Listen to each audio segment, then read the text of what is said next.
There's a version of Braselton that a lot of people still have in their head, that it's small and cute and charming. Honestly, I am talking about me. I'm the people. And Braselton is all of those things except maybe small. It's growing quickly. It does have a charming downtown, and there are so many great festivals and golf carts everywhere. It's the kind of place that somehow still feels small and personal, even while it keeps growing. But then there's a version of Braselton that could look completely different in just a few years. And that's what I want to talk to you about today, because there are a few things happening right now that could potentially shape what Braselton becomes next. Some of it's exciting, some of it's a little confusing, and some of it feels like everyone has an opinion, but no one has a clear answer. I'm Sarah. I'm a real estate agent here in North Metro Atlanta, and I am a Braselton lover. So today I'm breaking down 3 things happening right now in Braselton, Georgia that I think matter way more than people realize. Arcadia 347, what happened to it? That's that massive mixed use development that was supposed to be a really big deal, and now it's very quiet. And of course, the old Publix building on 211, because everyone has a theory about what's going in there. And there's a recent city leadership change, and why people are starting to connect that to things happening, changes happening around downtown. And just to ground us a little bit, everything I'm sharing is based off of what's publicly available as of March 2026, because with development and local politics, things can shift fast. Let's start with Arcadia 347.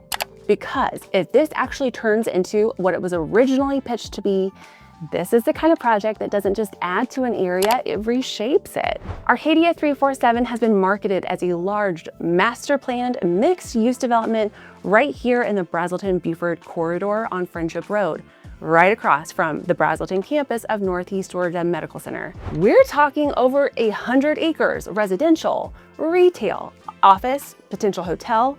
This is the kind of place where people don't just go, they spend their entire day there. They travel to get there. They move to be close by. And when this was first getting attention, the comparisons were pretty big. Avalon and Halcyon, now those are both in Alpharetta. It's that kind of lifestyle center. So naturally, people here got super excited, and then things got really quiet. And if you've driven by recently, you know exactly what I mean. It does not look like something that's about to explode into this major destination anytime soon. So the big question everyone's asking is, did this project stall out, or is it just taking longer than expected? Here's what I could actually verify. There's no public confirmation that Arcadia 347 has been canceled or scrapped. The project is still being marketed, and there are still references to future development, including timelines of 2027 to 2028. That's not realistic. But what is very clear is that the timeline people originally had in their heads and in mine is not what's playing out in real life. And why does that matter? Because when a project like this is announced, people start making decisions around it, where they buy and what they expect nearby, and what they think the area is going to look like in just a few years. And when that momentum slows down, it creates this weird in-between where nothing is technically wrong, but nothing's happening fast enough to match that expectation that was set. So yes, I did make some calls. I talked to the real estate agent in charge of this project, who said the owner is a very patient person. It's a massive project and that it is still happening, but the timeline is totally unknown. Could be 2 years, could be 10 years. So right now, Arcadia 347 feels like an abandoned project, but maybe it's more like a delayed or a phased one, and they're still trying to figure out the footing. And if it eventually comes together in a big way, it changes traffic and it changes retail patterns. It changes what people expect from this part of Braselton entirely. Now let's talk about the building everyone has an opinion about, and that's the old Publix on 211. Because I don't think there's another spot in Braselton that has generated this many rumors, like Trader Joe's or Goodwill or Sprout. I feel like every time I ask someone what it's going to be, I get a completely different answer. So I went digging, and here's what I actually found. The strongest reporting right now points to Sprouts Farmers Market, along with a Ross potentially taking up part of the space, which honestly makes a lot of sense when you zoom out and look at what's happening along that 211 corridor. That entire stretch is becoming more and more of a daily use retail hub. Now it's not just somewhere that you pass through to get to the interstate, but it's actually somewhere that people stop regularly. And Sprouts fits that shift perfectly. It's a different kind of grocery option than what's here already.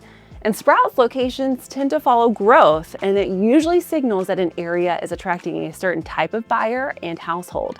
Now, is this officially confirmed with a big announcement and opening date? No, but this rumor does seem to be the most consistent and most believable.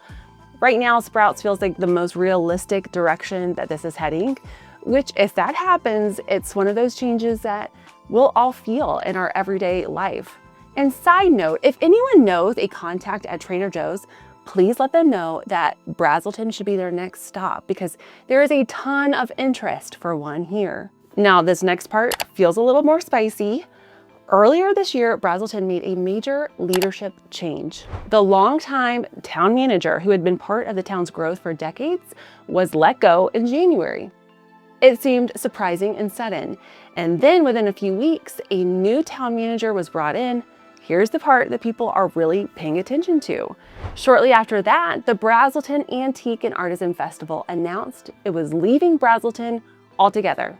Not just skipping for a festival or two or for a year, they are straight up relocating to Commerce. This is a festival that's been part of Braselton for over 20 years. It's one of those things that helped define the feel of the downtown area.